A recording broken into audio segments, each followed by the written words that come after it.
Meta's best decision with the Quest 3S. It comes with Batman Arkham Shadow. Yes, the Quest 3S is Meta's step-down headset from the Quest 3, but it can't play all of the same games. Meta mostly made the right trade-offs with its newer and cheaper headset, so being Batman will ultimately feel pretty similar across both devices. The Quest 3 is a better headset, to be clear. It's also $499.99. At $299.99, the 3S is the better buy. So if you don't already own a Quest 3 but want to dabble with VR, save $200, get the Quest 3S and hop into Gotham. And then check out everything else you can play. There's much more to do than you might think. The Quest 3S itself is more or less the body of the Quest 2 and the guts of the Quest 3, including the same Qualcomm Snapdragon XR2 Gen 2 processor, the same cameras for full color pass-through, and the same Touch Plus controllers. Like other Quests, it's a standalone device that doesn't need to be plugged into anything to work, which we think gives it a leg up on the PSVR 2. At 514 grams, the Quest 3S is essentially the same weight as the 515-gram Quest 3, but the Quest 3S is noticeably bulkier than the Quest 3 because of the two places Meta found to save money: the lenses and the displays. The Quest 3S, like the Quest 2, uses Fresnel lenses, whereas the Quest 3 uses pancake lenses. Not only are pancake lenses thinner, but they can also have better image quality and bring the headset closer to your face, which makes it feel more balanced. The Quest 3S also has the same resolution,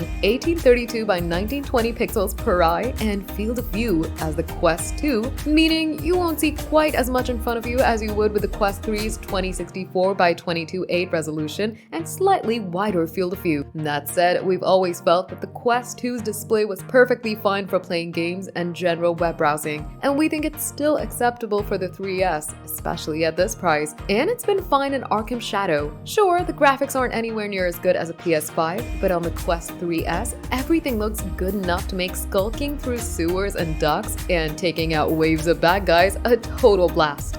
Of course, the Quest 3S's graphics aren't as good as a PS5. That's for a lot of reasons other than just the lenses. One is a giant home console, and the other is a face computer, you know? But the Quest 3S is more serviceable. If you want Quest games to look as good as possible, you should get the Quest 3, and that's fine. But we don't think you lose all that much opting for the 3S and saving $200. I should say here that if you have a Quest 2, the Quest 3 will feel more of an upgrade. Yes, the hardware on the Quest 3S is much improved, meaning that things are generally snappier and that you can play better looking games. But at least for the moment, there are only a handful of games that you can only play on the Quest 3S and 3, one of which is Arkham Shadow, and the Quest 3 also has a visibly better display and field of view. The best argument for the Quest 3S, and maybe for VR as a whole right now, is Arkham Shadow, which is free with the headset until the end of April. No matter which headset you play it on, it's bundled with both the Quest 3 and 3S. There's something really cool about playing as Batman in VR. Hiding in the rafters and swooping down on a baddie is a Batman's whole thing, and this game lets you do it from the first-person perspective of the Cape Crusader. Meta is bundling up the game for a reason. Beyond just Arkham lineage, the game is that good. We've been waiting for a truly great VR game for a long time,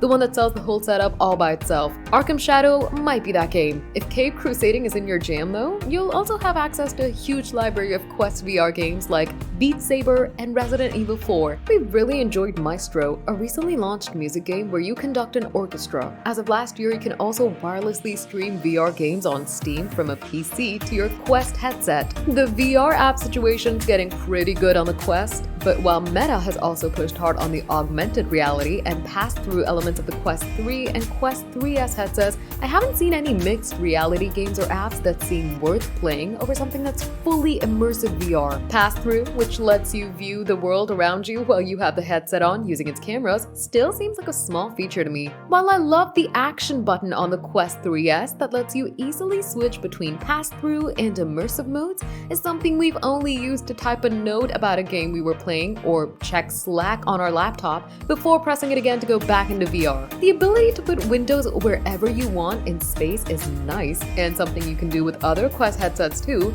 but we don't do any serious work in a headset that will require that level of organization. And sure, more, you could hang out and play games in Meta's Horizon World, but every game I've played in Horizon World has been terrible, so I wouldn't recommend it. I can maybe give Meta a pass here if Horizon Worlds was brand new, but Meta has been pecking away at Horizon World for years, and I still don't think there's any point to using it. The Quest 3S doesn't fix some of the problems inherent to VR. You're still putting on a big headset that covers your eyes and largely shuts you out from the world around you. Hand tracking is just okay. You're probably still gonna want to use the controllers to actually interact with things while wearing the headset. After spending 45 minutes or so playing a game like Arkham Shadow, I start to feel the weight and need to pull up the headset to give my head and neck a break. The Quest 3S at least comes with Meta's Y-shaped top strap, which is more comfortable and more configurable than the Quest 2 standard strap. We also noticed that we were largely only picking up the Quest 3S for the purposes of writing about it for work, after work, or on the weekends. We preferred to play games on our Steam Deck or PS5.